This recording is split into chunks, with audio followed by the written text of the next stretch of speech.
রংপুরের ৪ হত্যাকাণ্ড ঘিরে তদন্ত যত এগোচ্ছে ততই সামনে আসছে নতুন নতুন তথ্য। এরই মধ্যে একটি শার্ট নিয়ে সামাজিক যোগাযোগ মাধ্যমে শুরু হয়েছে তুমুল আলোচনা। আসামি ও এক পুলিশ কর্মকর্তার গায়ে একই ধরনের শার্ট ঘিরে সৃষ্টি হয়েছে রহস্য। কিন্তু এমনটা কিভাবে ঘটলো? এটা কি শুধুই কাকতালীয়, নাকি নেপথ্যে রয়েছে অন্য কিছু? এ নিয়ে পুলিশের ব্যাখ্যাই বাকি। বিস্তারিত জানাচ্ছেন এসআই রাজ।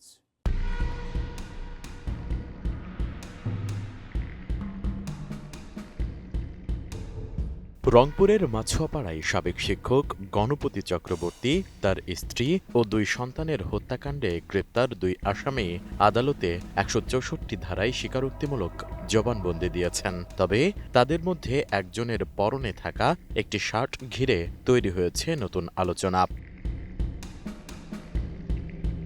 ঘটনার পটভূমি মরদেহ উদ্ধারের দিন। ওই দিন সেখানে উপস্থিত এক পুলিশ কর্মকর্তার পরনে যে ধরনের শার্ট দেখা যায়, গ্রেপ্তার এক আসামির গায়েও সেই একই ধরনের শার্ট দেখা গেছে। বিষয়টি ছড়িয়ে পড়ার পর সামাজিক যোগাযোগ মাধ্যমে শুরু হয় নানা প্রশ্ন।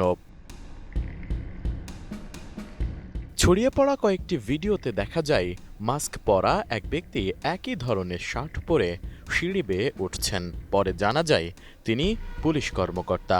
এরপর আসামি ও পুলিশ কর্মকর্তার পোশাকের মিল নিয়ে শুরু হয় নানা জল্পনা। অনেকেই প্রশ্ন তুলেছেন, রাতে পুলিশের গায়ে থাকা শার্ট সকালে আসামির গায়ে দেখা গেল কিভাবে?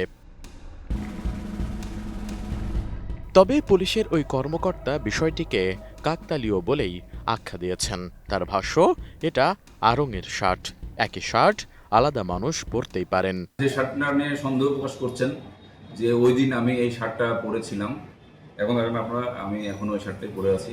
এটা আপনাদেরকে এখন ওই সময়ে তোলা, আমি যে সময় পিওতে ছিলাম তার ঘন্টাখানেকের মধ্যে তোলা একটা ছবির মেটাডাটা দেখালাম। সেখানে দেখা গেল যে তারা ওই একই শার্ট পরে বসে আছে। সুতরাং এটা বিভ্রান্ত তদন্তকে ভিন্ন খাতে প্রভাবিত করার উদ্দেশ্য নিয়ে কতিপয় কুচক্রী মহল এই বিষয়টা নিয়ে বিভ্রান্তি ছড়াচ্ছে। এটার সাথে এই ৪ খুন বা ৪ খুনের তদন্ত বা এই যে আটক ব্যক্তিদের জবানবন্দি, এগুলোর সাথে কোনো সম্পর্ক নেই। এই যে শার্টটা পরে আছে এটা আড়ং-এর শার্ট। আড়ং এই একই ব্র্যান্ডের হাজার হাজার শার্ট তৈরি করে এবং হাজার হাজার কপি বিক্রি করেছে। বিশ্বাস না হলে আপনার আড়ং-এর কাছে জিজ্ঞেস করে দিতে পারেন। নতুন বাংলাদেশ গড়তে এলো জুলফিকার স্টিল। জুলফিকার স্টিল। এদিকে ৪ হত্যাকাণ্ডের ঘটনায় এখন পর্যন্ত মাছুয়াপাড়ার বাসিন্দা সিদ্ধার্থ ও মুগ্ধকে গ্রেপ্তার করেছে আইনশৃঙ্খলা রক্ষাকারী বাহিনী। পুলিশের দাবি, অভিযান টের পেয়ে তাদের একজন পালিয়ে তুত বাগানে লুকিয়ে পড়েন। পরে পাশের দক্ষিগঞ্জ শ্মশান থেকে তাকে আটক করা হয়।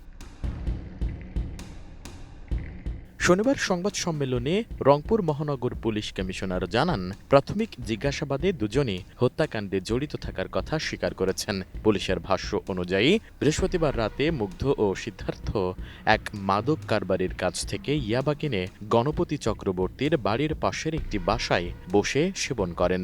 পরে তারা নির্মাণাধীন একটি ভবনের ছাদ হয়ে গণপতি চক্রবর্তীর বাড়ির ছাদে যান। পার্শ্ববর্তী বাসার উপর দিয়ে দুজন খুনি, তাদের নাম মুগ্ধ দাস,